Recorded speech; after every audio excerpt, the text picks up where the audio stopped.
Hello guys, यहाँ हम उन क्वेश्चन का डिस्कस करेंगे जो डिफरेंट एग्ज़ाम में देखने को मिलते हैं, चाहे वो यूजीसी नेट जेआरएफ का एग्ज़ाम हो या DSSB, KVS, NVS, HTET, CTET, RPSC assistant professor, HPSC assistant professor या जो भी टीचिंग एग्ज़ाम्स हो स्पेशली ज्योग्राफी के, वहाँ आपको ये क्वेश्चंस देखने को मिलते हैं। इसके साथ साथ ये क्वेश्चंस आपको कई बार कम्पिटिटिव एग्जाम में भी देखने को मिलते हैं। आज हम इन क्वेश्चंस के बारे में डिस्कस कर लेते हैं। हमारा आज का फर्स्ट क्वेश्चन रहेगा, आयन मंडल की ब्लैंक परत कैनिली हेविसाइड परत के रूप में भी जानी जाती है। तो इनमें से हमारे पास ऑप्शन दिए गए हैं। फर्स्ट ऑप्शन हमारा डी, सेकेंड ऑप्शन है हमारा जी, थर्ड ऑप्शन है हमारा ई, फोर्थ ऑप्शन है हमारा एफ। तो हम देखेंगे कि हमारे इस क्वेश्चन के अकॉर्डिंग इसका रियल आंसर क्या है या राइट आंसर क्या है। तो हमारे इस क्वेश्चन का राइट आंसर रहेगा ई, कि आयन मंडल की परत कैनेली हेविसाइड परत के ई परत के रूप में जानी जाती है। अब हम इस क्वेश्चन की एक्सप्लेनेशन देख लेते हैं। एक्सप्लेनेशन हमारी रहेगी, आयनमंडल पृथ्वी के वायुमंडल का एक क्षेत्र है जो लगभग 50 से 600 किलोमीटर की ऊंचाई तक फैला हुआ है। यह रेडियो संचार, नेविगेशन और वायुमंडलीय अध्ययनों में महत्वपूर्ण भूमिका निभाता है। आयनमंडल कई परतों में विभाजित है, जिनमें से प्रत्येक की अपनी अलग अलग विशेषताएं होती हैं।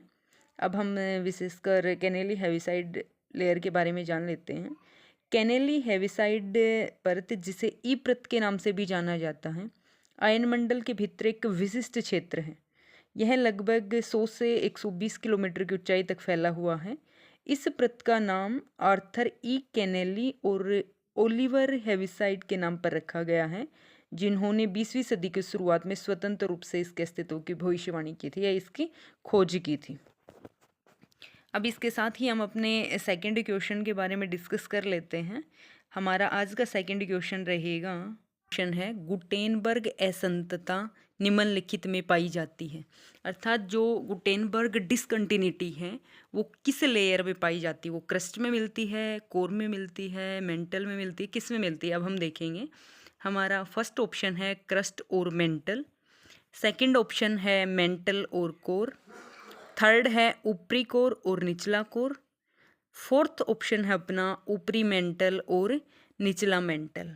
अब हमारी गुटेनबर्ग डिसकंटिन्यूटी मतलब हमारे पास कितनी डिसकंटिन्यूटी होती हैं। अगर हम टॉप से डाउन तक देखें तो फर्स्ट अपनी डिसकंटिन्यूटी होती Conrad, second Mohorovicic, third Repetti, fourth Gutenberg और फिफ्थ लेहमन।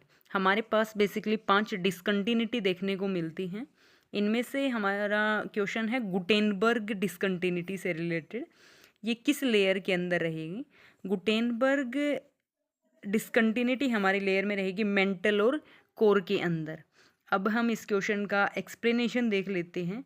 हमारा एक्सप्लेनेशन रहेगा, पृथ्वी के आंतरिक भाग में कई परतें शामिल हैं, जिनमें क्रस्ट, मेंटल और कोर शामिल हैं। गुटेनबर्ग असंतता वह सीमा है जो ठोस मेंटल को तरल बाहरी कोर से अलग करती है।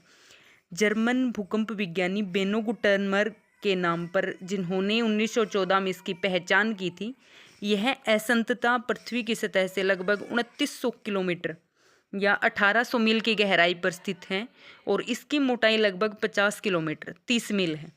इस सीमा पर भूकंपीय तरंगों में एक महत्वपूर्ण मंदी का अनुभव होता है और बाहरी कोर की तरल प्रकृति के कारण अस्तरंगें पूरी तरह से अवशोषित हो जाती हैं, जो ठोस मेंटल की तुलना में कम घनी होती हैं और इस अस्तरंगों को प्रभावित नहीं कर सकती।